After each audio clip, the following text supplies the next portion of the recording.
नमस्कार, good morning. आप सभी का फ्यूचर कोचिंग क्लासेस में बहुत बहुत स्वागत है दोस्तों। आज की श्रृंखला में हम देखेंगे मध्यकालीन भारत के बारे में। पिछली क्लास में हमने देखा था दिल्ली सल्तनत के बारे में, गुलाम वंश के बारे में, खिलजी वंश के बारे में। तो आज की श्रृंखला हमारी तुगलक वंश के बारे में है। इस क्लास के माध्यम से दोस्तों तुगलक वंश के बारे में जो भी डाउट हैं सभी डाउटों को हम ख़त्म करेंगे आपके, और MCQ क्वेश्चन के माध्यम से जो क्वेश्चन पूछे जाते हैं आपके एग्जाम में उसको भी लेके आए हैं। लास्ट में हम उसको भी सॉल्व करेंगे। तो चलिए देखते हैं हम पहले दिल्ली सल्तनत के बारे में। दिल्ली सल्तनत 1206 से 1526 का समय है। इसमें दोस्तों अगर से पूछा जाएगा कितने वर्षों का समय है, 320 वर्षों का समय है। कितने वंशों ने शासन किया, 5 वंशों ने शासन किया। सबसे पहले वंश गुलाम वंश, खिलजी वंश, तुगलक वंश, सैयद वंश, लोधी वंश। टोटल ये 5 वंश हैं। सबसे पहला वंश गुलाम वंश, सबसे लास्ट वंश लोधी वंश। इतनी बातें आप ध्यान देंगे। तो पिछली क्लास में हमने पढ़ा था गुलाम वंश और खिलजी वंश के बारे में। तो चलिए देखते हैं एक बार गुलाम वंश और खिलजी वंश के बारे में कम समय में किस प्रकार से क्वेश्चन बनेगा। सबसे पहले गुलाम वंश की स्थापना कुतुबुद्दीन ऐबक ने की। कहाँ पे की? लाहौर में की। उसके बाद आता है आराम शाह। यह आता है दोस्तों 1210 से 1211 का समय होता है। और वहीं इल्तुतमिश आता है, दिल्ली का वास्तविक संस्थापक जिसे हम कहते हैं इल्तुतमिश को। अगला शासक रुकनुद्दीन फिरोज शाह होता है। यह बहुत ही कम समय के लिए शासक बनता है दिल्ली का। और बनती हैं पहली महिला सुल्तान रजिया सुल्तान। 1236 से 1240 का समय होता है। यहाँ से क्वेश्चन बनता है कि इल्तुतमिश ने अपने सिक्कों पे किसका नाम जिक्र किया था कि यह सुल्तान बनेंगी। तो रजिया सुल्तान का नाम जिक्र किया था इल्तुतमिश ने, और इल्तुतमिश पिता था रजिया सुल्तान का। उसके बाद बहराम शाह बनता है 40 से 42 का समय। अलाउद्दीन मसूद शाह बनता है दोस्तों, यह भी 4 साल का समय, 42 से 46। नसरुद्दीन महमूद बनता है 1246 से 66 का समय होता है इसका। और इससे क्वेश्चन बनता है नसरुद्दीन महमूद से कि ऐसा कौन सा शासक था दिल्ली सल्तनत का जो टोपियों को सिलकर अपना जीवन यापन करता था। तो नसरुद्दीन महमूद था। ठीक है। उसके बाद बनता है दोस्तों बलबन। बलबन 1266 से 1286 का समय। सबसे पहले इसने जब गद्दी पर बैठा चालीसा दल को समाप्त कर देता है। अब चालीसा दल का संबंध किससे है? तो दोस्तों इल्तुतमिश लाता है चालीसा दल को। ठीक है। और ख़त्म कौन करता है? बलबन करता है। इतनी बातें आप ध्यान देंगे। उसके बाद कैकुवाद आता है और क्यूमर्स आता है। क्यूमर्स लास्ट शासक होता है गुलाम वंश का। इसकी हत्या करता है जलालुद्दीन खिलजी, और जो दोस्तों खिलजी वंश की नींव रखता है। अगला शासक होता है सबसे महत्वपूर्ण खिलजी वंश का अलाउद्दीन खिलजी, जो दोस्तों अलाई दरवाज़ा बनाता है और अपने चाचा जलालुद्दीन की मृत्यु भी करता है, मार डालता है। 1296 से 1316 का समय होता है। ठीक है। इतनी बातें आप ध्यान देंगे अलाउद्दीन खिलजी से। 2 प्रकार के कर भी लाया था अलाउद्दीन खिलजी, घरी और चरी। सैनिकों का हुलिया बदला था किसने? वेतन दिया था कौन? सब काम किया था अलाउद्दीन खिलजी। उसके बाद आता है शिहाबुद्दीन उमर आता है। 35 दिन तक यह शासन करता है। उसके बाद दोस्तों उसके बाद 1316 से 1320 का समय होता है कुतुबुद्दीन मुबारक खिलजी। इससे क्वेश्चन एक बनता है, सिर्फ एक क्वेश्चन, कि ऐसा कौन सा शासक था जिसने खलीफा की पदवी को धारण किया था। तो यह कुतुबुद्दीन मुबारक खिलजी था। ठीक है। यह बहुत बेशरम टाइप का शासक था। अगला बनता है दोस्तों उसका सेनापति होता है नसरुद्दीन खुसरो शाह। यह दोस्तों 12 दिन तक शासन करता है और इसकी मृत्यु कर देता है। और नींव रखता है कौन? तुगलक वंश के बारे में हम पढ़ेंगे इस क्लास के माध्यम से। तो सबसे पहले तुगलक वंश कब से कब तक? 1320 से 1414 तक। सबसे अधिक समय तक दिल्ली पर कौन सा वंश शासन किया? तो तुगलक वंश से आप इतने बातें ध्यान देंगे। पहला शासक गयासुद्दीन तुगलक, जो गाजी मलिक के नाम से भी जाना जाता था। ठीक है। इतनी बातें आप ध्यान देंगे इससे। और दोस्तों पूछा जाता है दिल्ली सल्तनत का ऐसा कौन सा शासक था जो दोस्तों सबसे पहले नहरों का निर्माण किया? किसका? सबसे पहले नहरों का निर्माण गयासुद्दीन तुगलक करता है और कुओं खुदवाता है। बहुत अधिक काम करता है कृषि से संबंधित। तो कृषि पर सबसे पहले टैक्स कौन लगाता है? गयासुद्दीन तुगलक लगाता है। इतनी बातें आप तुगलक से जानेंगे, गयासुद्दीन तुगलक से। अब तुगलक के बाद दोस्तों शासक कौन बनेगा? मोहम्मद बिन तुगलक। अब इसकी अगर से मृत्यु पूछ ली जाए दोस्तों, गयासुद्दीन तुगलक की मृत्यु कब होती है उसके बारे में हम देखेंगे। तेलंगाना सबसे पहले जाता है कौन? जूना खां, इसका पुत्र। इसका पहला अभियान होता है। उसके बाद बंगाल अभियान पे गयासुद्दीन तुगलक स्वयं जाता है और वहाँ पे लौटते समय, बंगाल से लौटते समय इसने निजामुद्दीन औलिया, नाम ध्यान देंगे आप, निजामुद्दीन औलिया को संदेश लिखा कि आप जो उस समय धन लिए थे, खिलजी वंश में अधिक मात्रा में धन को इधर उधर बांटा गया था, फ्री में दान दिया गया था, तो उस धन को मांग रहा था कौन? गयासुद्दीन तुगलक। गयासुद्दीन तुगलक उस धन को मांगता है और लेकिन निजामुद्दीन औलिया उस धन को देने से इनकार कर देते हैं, कहते हैं मेरे पास नहीं है। अब आप ही सोचिए, मान लीजिए आपको 5-6 करोड़ रुपए दे देती है सरकार और 2-3 साल बाद कहती है आप वो पैसा लौटा दीजिए, तो क्या लौटाएंगे आप? जाहिर सी बात, कोई नहीं लौटाएगा, खर्च कर देगा। तो ठीक उसी प्रकार से इनका भी यही सिचुएशन था। तो उसके बाद इन्होंने क्या कहा, संदेश जब मिला इनको कि आप दिल्ली से भाग जाइए, निजामुद्दीन औलिया को, लेकिन निजामुद्दीन औलिया ने एक शब्द बोला कि हुनूज दिल्ली दूरस्थ है, मतलब सरकार मालिक अभी दिल्ली दूर है, आप पहले दिल्ली तो आइए, हम भाग जाएंगे। अब देखिए षड्यंत्र रचता है कौन? जूना खां, इसका जो पुत्र होता है, षड्यंत्र रचता है। कहाँ पर रचता है? तुगलकाबाद के समीप 8 किलोमीटर दूर स्थित अफगानपुर नामक एक महल था, वहाँ पे उस महल में प्रवेश करते समय माना जाता है लकड़ी का दरवाज़ा बनाया था। उस दरवाजे पर जब गयासुद्दीन तुगलक की हाथी पहुँचती है तो उस दरवाज़ा गिर जाता है जिससे उसकी मृत्यु हो जाती है। तो षड्यंत्र के पीछे गयासुद्दीन तुगलक के पुत्र जौना खां का हाथ और निजामुद्दीन औलिया का हाथ माना जाता है। कुछ इतिहासकार कहते हैं कि यह बिजली गिरी थी, लेकिन आप सोचिए मार्च में दोस्तों बिजली गिरती है। मरा कब है? मार्च 1325 में इसकी मृत्यु हो गई है। ठीक है, और इसका मकबरा कहाँ पे है? गयासुद्दीन तुगलक का मकबरा तुगलकाबाद में है। कहाँ पे है? तुगलकाबाद में है। चलिए आगे देखते हैं हम किसके बारे में? मोहम्मद बिन तुगलक के बारे में। ठीक है, MBT। सबसे विद्वान शासक कौन था तुगलक वंश में? मोहम्मद बिन तुगलक था। और यहाँ दोस्तों हिंदुओं के त्यौहार को भी मनाता था मोहम्मद बिन तुगलक।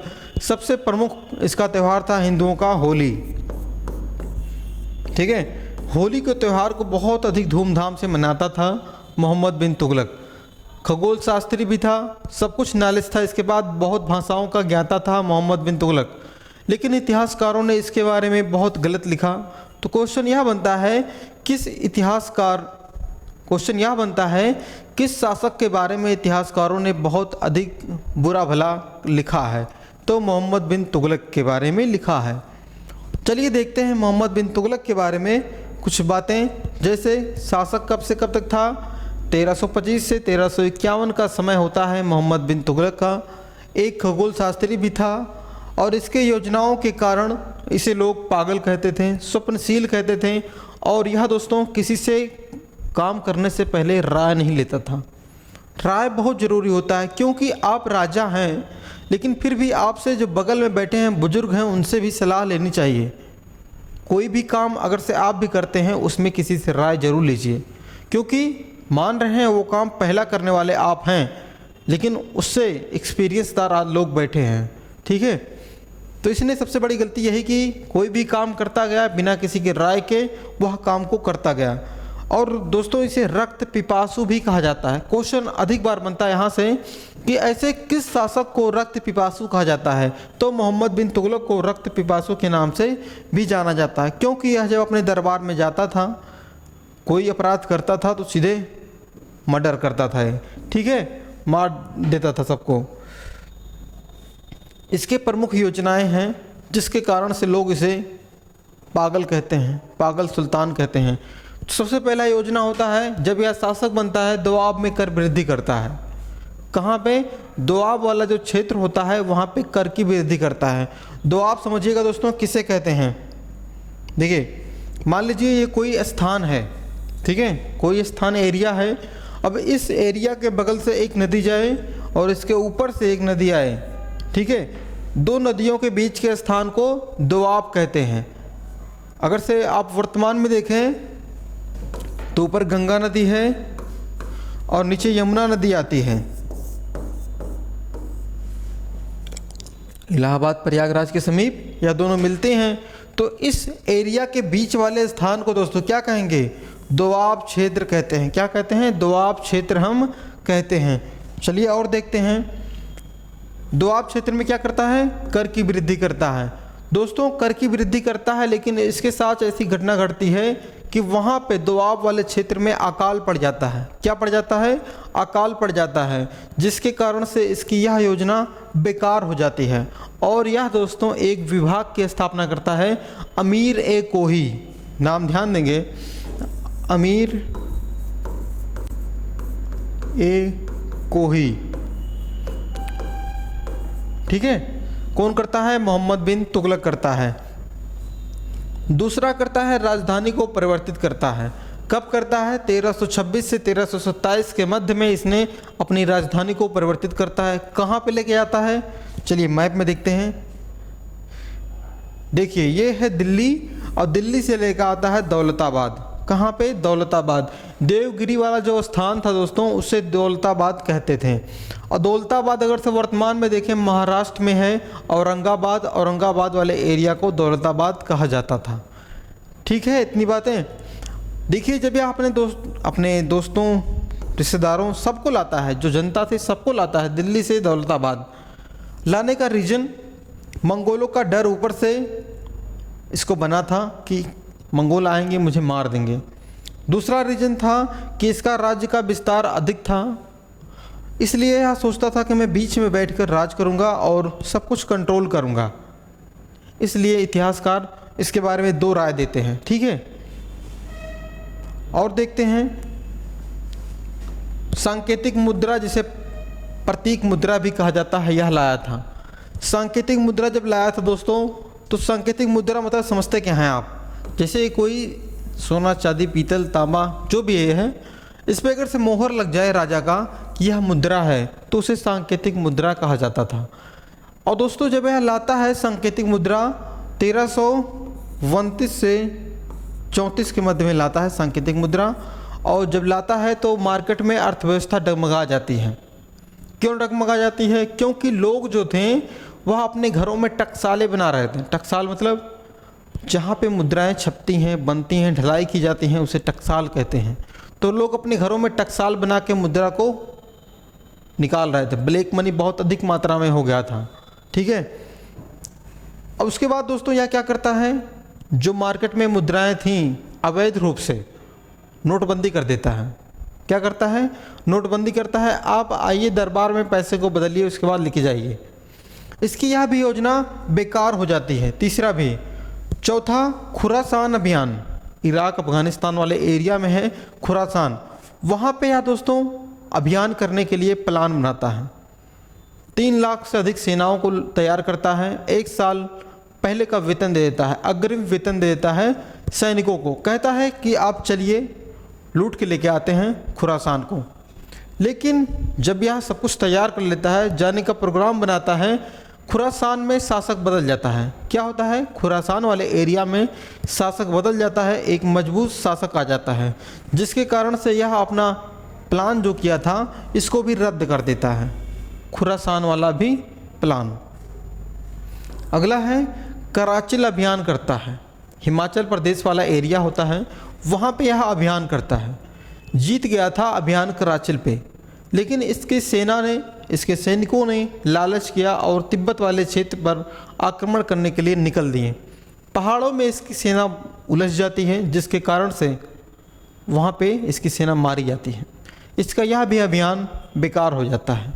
ठीक है दोस्तों, अगला था वही कृषि उत्पाद, मतलब टैक्स को बढ़ा दिया इसने अपने एरिया में और अकाल आ गया, बंद करना पड़ा प्लान।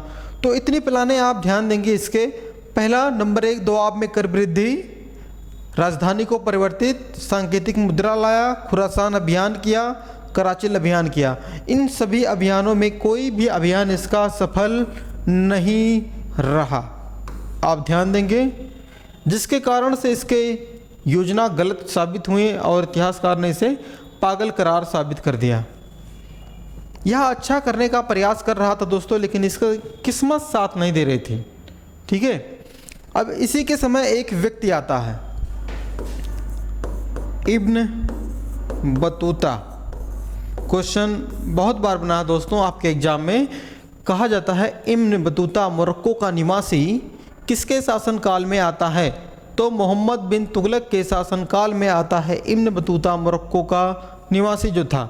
और दोस्तों इब्न बतूता को दिल्ली का काजी भी बनाता है मोहम्मद बिन तुगलक। और इब्न बतूता को कहाँ भेजता है? चाइना भेजता है।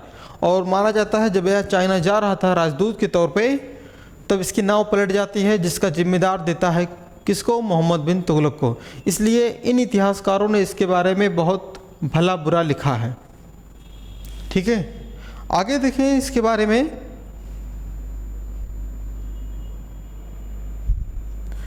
अब देखिए इसी के समय में दक्षिण वाला जो एरिया था, दक्षिण भारत वाला जो एरिया था, वहाँ पे हरिहर और बुक्का ने 1336 में, दो भाई थे हरिहर और बुक्का, इन दोनों लोगों ने अपने राज्य को स्वतंत्र कर लिया। मतलब मोहम्मद बिन तुगलक की अधीनता को अस्वीकार कर दिया।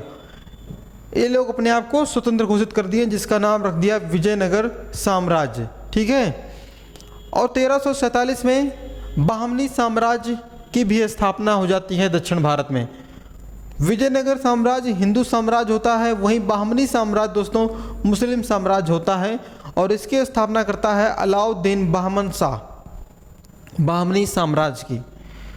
अब दोस्तों इसकी मृत्यु हो जाती है मोहम्मद बिन तुगलक की।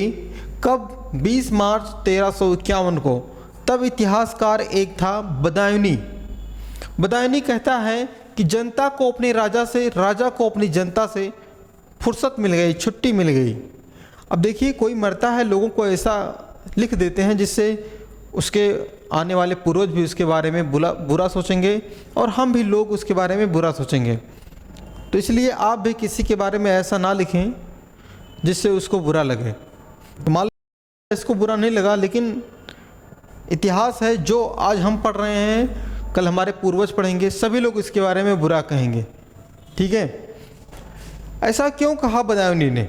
कहने का रीज़न ये था कि इसने जो भी प्लान किया जनता को परेशान किया बदायूनी के हिसाब से, क्योंकि काम भी ऐसा किया था। यह जनता परेशान हुई, चाहे राजधानी को परिवर्तन को लेके, चाहे मुद्रा को लेके, चाहे टैक्स को लेके, चाहे सैनिकों को लेके, चाहे खुरासान अभियान को लेके, सभी में इसने जनता को परेशान किया। ठीक है, चलिए हम देखते हैं अगला शासक कौन बनेगा। फिरोज शाह तुगलक।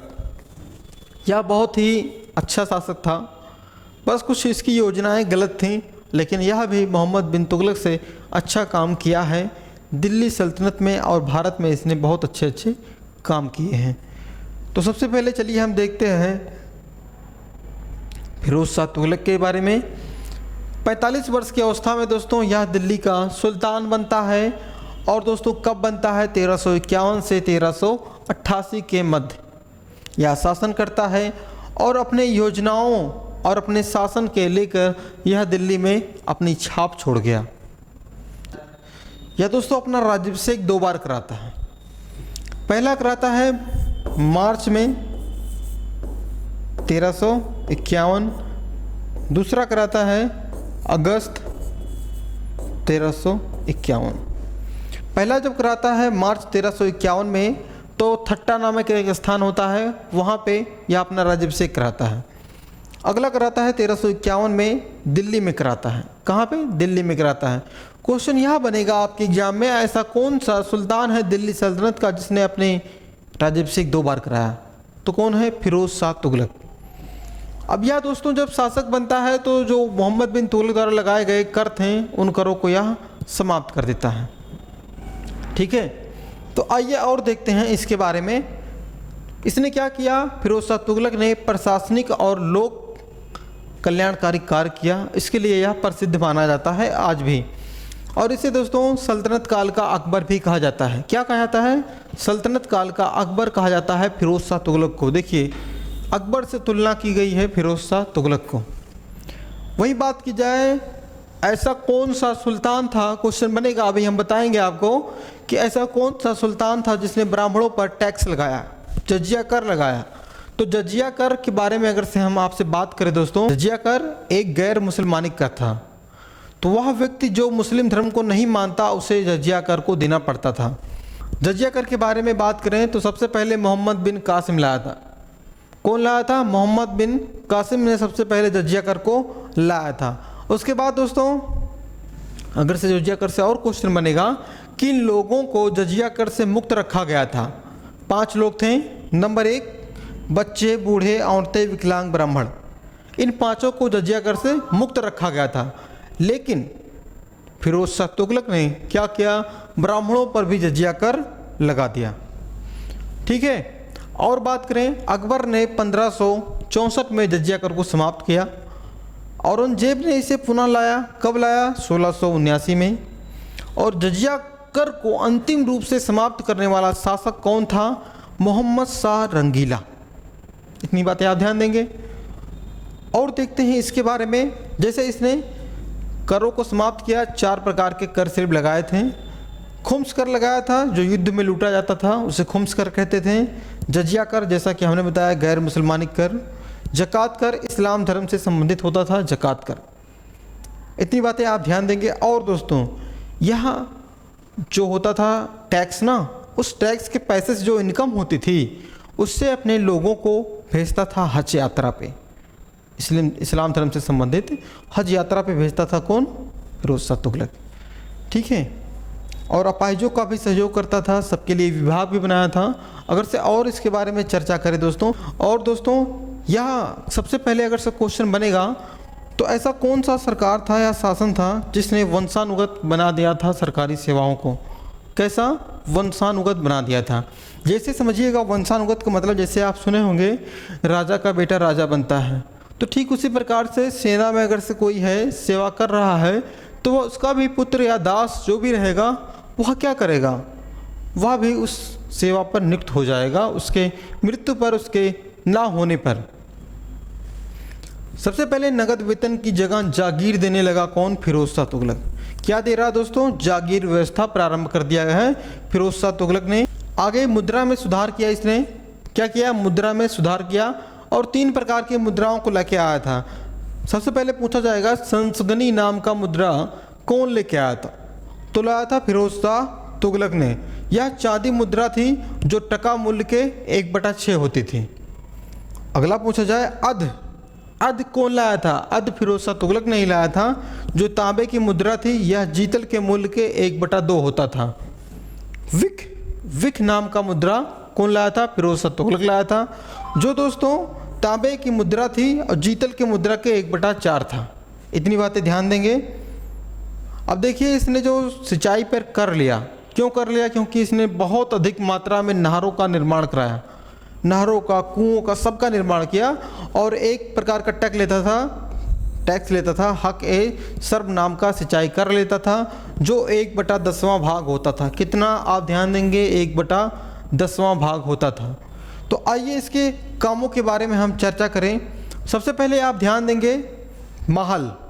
कितने महल बनवाया था दोस्तों? 20 महल बनवाया। मकबरे की बात करें, 5 मकबरे बनवाया।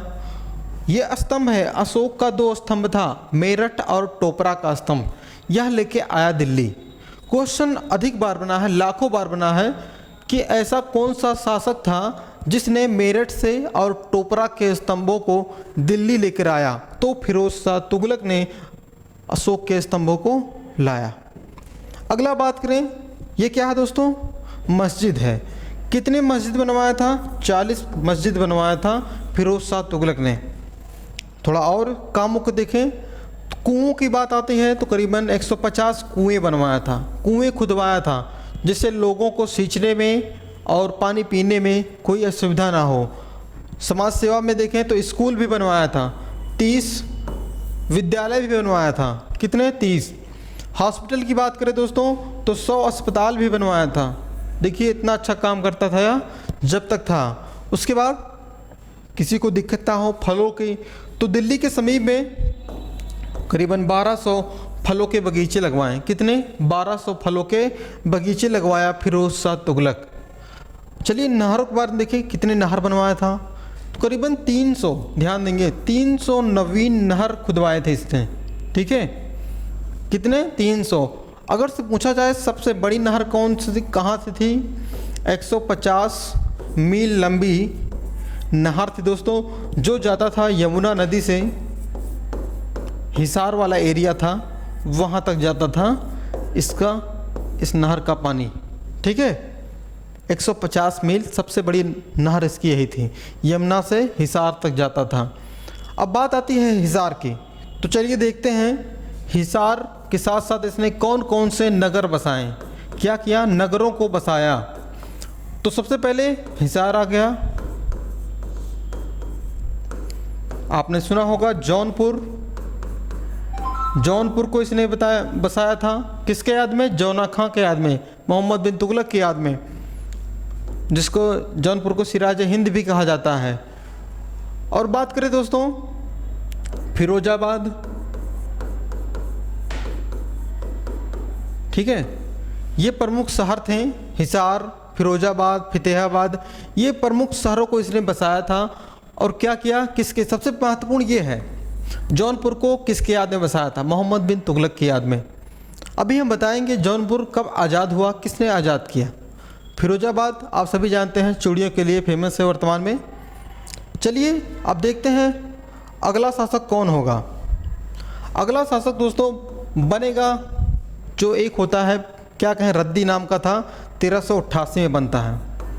एक बेकार शासक होता है, उसका नाम अगर से पूछ रहा है तुगलक शाह था। क्या था? तुगलक शाह। सिर्फ एक क्वेश्चन इसके बन सकता है तुगलक शाह से, इसने कौन सी उपाधि धारण की थी? गयासुद्दीन द्वितीय की उपाधि धारण की थी तुगलक शाह ने। इतनी बातें आप ध्यान देंगे। अब अगला शासक बनेगा दोस्तों नसरुद्दीन। ठीक है, नसरुद्दीन महमूद। कब से कब तक रहेगा? 1394 से 1412 तक यह शासन करेगा नसरुद्दीन महमूद। इससे क्वेश्चन बनता है 2-3 क्वेश्चन, हम बताते हैं कौन कौन सा क्वेश्चन बनेगा। सबसे पहले इसी के समय में दोस्तों एक व्यक्ति था, क्या नाम था? मलिक सरवर। मलिक सरवर नाम का एक व्यक्ति था जिसने क्या किया? आज़ाद कर लिया जौनपुर को। और कौन सा वंश की स्थापना की? सरकी वंश की स्थापना की। ठीक है, सरकी वंश की स्थापना की मलिक सरवर ने। इतनी बातें आप ध्यान देंगे। और इसी के समय में दोस्तों इसका एक भाई था, क्या था? भाई कह सकते हैं, कजन था। तो उसने जो फिरोजाबाद वाला एरिया था, क्या नाम था उसका? नुसरत शाह ने आज़ाद कर लिया। कहा कि हम इस पे कंट्रोल करेंगे। अब देखिए इसका भी दिन खराब चल रहा था जब यह शासक बना। जब यह शासक बना उसके बाद 1398 में एक व्यक्ति आता है, तैमूर लंग। क्या नाम था? तैमूर लंग का नाम का एक व्यक्ति आता है जो लंगड़ा होता है और दिल्ली में कत्ले आम करता है, जिसके कारण से नसरुद्दीन महमूद और नुसरत शाह को अपने राज्य से भागना पड़ता है। नसरुद्दीन महमूद भाग के चला जाता है गुजरात। कहाँ पे जाता है? गुजरात में जाता है। अब देखिए दोस्तों नसरुद्दीन की जो मृत्यु होती है 1412 में होती है। अब 1398 से 1412 तक दोस्तों कोई ऐसा व्यक्ति नहीं होता जो दिल्ली पे शासन करे। किसके डर से? तैमूर लंग के डर से, भय से, आंख। ठीक है, इतनी बातें आप जानिएगा। अब दोस्तों तैमूर लंग जो था दोस्तों बहुत ही कत्लेआम किया था, किसी को नहीं छोड़ा था। जब आया था एक तरफ से हिंदू मुस्लिम सबको मारता हुआ चला जाता था तैमूर लंग। अब एक घटना घटती है दोस्तों 1413 में। एक व्यक्ति था दौलत खां। कौन था? दौलत खां नाम का एक व्यक्ति था जो दिल्ली पे शासन करने के लिए आता है। तो इसको भी एक व्यक्ति मार देता है। कौन व्यक्ति था? खिज्र खां। खिज्र खां ने इसे मार दिया। क्योंकि यह अपना एक नया वंश लेके आना चाहता था। खिज्र खां कौन सा वंश? सैयद वंश। सैयद वंश लाता है खिज्र खां। सबसे पहले आप ध्यान देंगे दौलत खां को किसने मारा? खिज्र खां ने मारा। कब मारा? 1413 में मारा। और दोस्तों 1414 में खिज्र खां एक सैयद वंश की स्थापना करता है, ठीक है। और खिज्र खां एक तैमूर का सहयोगी भी था, इसलिए इसने अधिकार कर लिया दिल्ली पर। तो आज की क्लास में हमने देखा, सभी के बारे में विस्तार से चर्चा किया। अब कुछ क्वेश्चनों के माध्यम से, प्रश्नों के माध्यम से हम जो पढ़ा है उसके व्याख्या के साथ पढ़ेंगे उसको हम। तो सबसे पहला क्वेश्चन है, गयासुद्दीन तुगलक की मृत्यु के बाद दिल्ली पर कौन बैठा?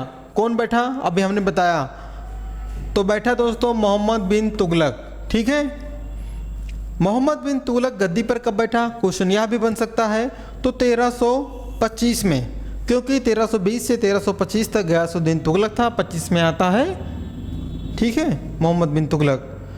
अगला क्वेश्चन पूछा जाए, गाजी मलिक किस वंश का संस्थापक था? गाजी मलिक मतलब गयासुद्दीन तुगलक। तो तुगलक ने किसकी स्थापना की थी? तुगलक वंश की स्थापना की थी। अगला पूछा जाए, खिलजी वंश का अंतिम शासक नसरुद्दीन खुसरो था। और दोस्तों उसकी हत्या, और एक व्यक्ति था, जो कौन था? वो सेनापति था, वो नसरुद्दीन। और उसकी हत्या किसने की थी? गाजी मलिक ने की थी। कब की थी और कब नए वंश की स्थापना की? तो दोस्तों 8 सितंबर 1320 को एक नए वंश की स्थापना की गयासुद्दीन तुगलक ने। क्वेश्चन 5वां है, मोहम्मद बिन तुगलक किसमें कुशल था? तो दोस्तों यह एक दार्शनिक था, शास्त्री भी था, बहुत भाषाओं का ज्ञाता भी था मोहम्मद बिन तुगलक। इब्न बतूता किसके शासनकाल में भारत आया था? हमने बताया था अभी आपको। तो मोहम्मद बिन तुगलक के शासनकाल में आया था। इब्न बतूता मोरक्को का निवासी था। क्वेश्चन 7वां है, दिल्ली के किस सुल्तान ने खैरात विभाग, सरकारी अस्पताल, रोजगार दफ्तर कौन बनवाया था? तो दोस्तों बनवाया था फिरोज शाह तुगलक ने। किसने? फिरोज शाह तुगलक ने बनवाया था। अब इसी समय आप देखिए एक विभाग बनवाया था, कौन सा? दारुल सफा। दारुल सफा यह कैसा विभाग था? दारुल सफा दोस्तों एक खैराती अस्पताल था। क्या था? खैराती अस्पताल था, जिसने बनवाया था कौन? फिरोज शाह तुगलक ने। और दासों का बहुत शौकीन था दोस्तों, और दासों के लिए दीवान ए बंदगान नाम का विभाग भी बनाया था। और 1,80,000 करीबन इसके पास दास भी थे। कितने थे? 1,80,000 दास भी थे। आगे देखें, मोहम्मद बिन तुगलक एक असफल शासक था। क्यों लोगों के साथ यह असफल माना जाता है? क्योंकि यह किसी के साथ राय नहीं लेता था, मतलब व्यवहारिक व्यक्ति नहीं था ये, ठीक है। क्वेश्चन 9वां है, वर्तमान दौलताबाद जो मोहम्मद बिन तुगलक अपनी राजधानी दिल्ली से हस्तांतरित किया था, तो वह कहाँ पे है वर्तमान में? हमने बताया महाराष्ट्र के औरंगाबाद के समीप में है दौलताबाद, ठीक है। अगला पूछा जाए, दिल्ली का कौन सा सुल्तान था जो ब्राह्मणों पर जजिया कर लगाया था? कौन था? फिरोज शाह तुगलक, ठीक है, फिरोज तुगलक के नाम से जानते हैं इसे। मोहम्मद बिन तुगलक ने अपनी राजधानी कहाँ हस्तांतरित की थी?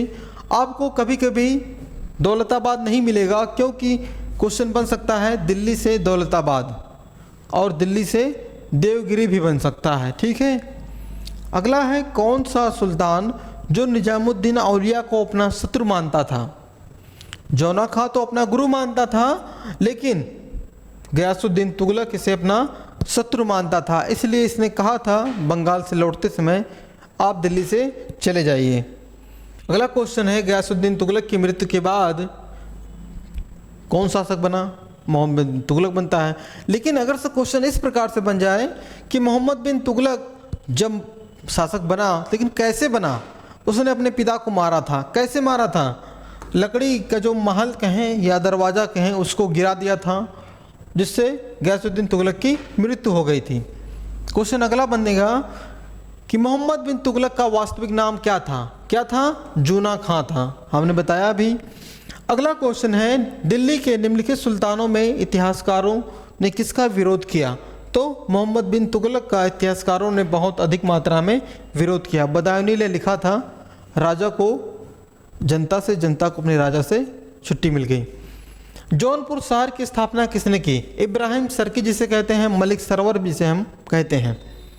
क्वेश्चन 18 है, किस शहर को सिराज हिंद के नाम से जाना जाता है? तो जौनपुर शहर को सिराज हिंद या पूरब का सिराज भी कहा जाता है। आप इतनी बातें ध्यान देंगे। क्वेश्चन 19वां है, दिल्ली के किस सुल्तान ने सैन्य व्यवस्था जो था उसको वंशानुगत कर दिया? तो किसने किया? फिरोज शाह तुगलक ने किया था। जो होता था ना, राजा का बेटा राजा, सैनिक का बेटा सैनिक। क्वेश्चन 20वां है, निम्नलिखित में से सुल्तान ने अदविख नाम के 2 सिक्के चलाए। तो दोस्तों कौन चलाता है? फिरोज शाह तुगलक चलाता है, यह सिक्का चलाता है।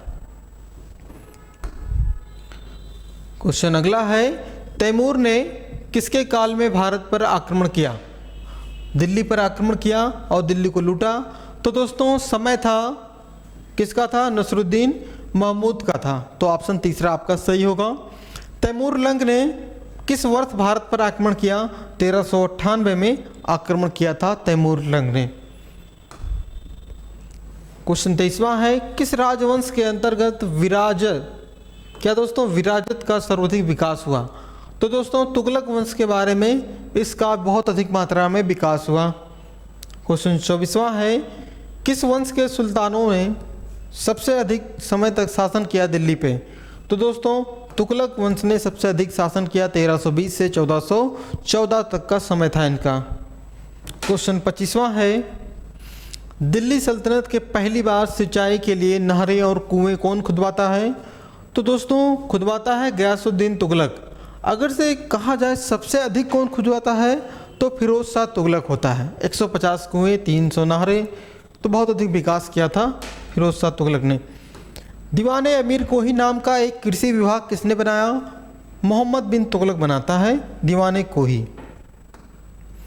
क्वेश्चन 27 है, फिरोज शाह तुगलक द्वारा स्थापित दारुल सफा नाम का एक विभाग बनवाया, यह किसके लिए था? तो दोस्तों दारुल सफा एक खैराती अस्पताल था। फिरोज शाह तुगलक ने अनाथ स्त्रियों, विधवाओं, लड़कियों के सहयोग के लिए एक विभाग की स्थापना की। तो कौन सा विभाग था? खैरात, ठीक है, बंदगान दासों के लिए था। हक सर्व किसी से संबंधित था? दारुल सफा की बात करें, एक खैराती अस्पताल था। तो आज का लास्ट क्वेश्चन कहा गया है, सर्वप्रथम लोक निर्माण विभाग की स्थापना किसने की? तो दोस्तों फिरोज शाह तुगलक ऐसा शासक था जिसने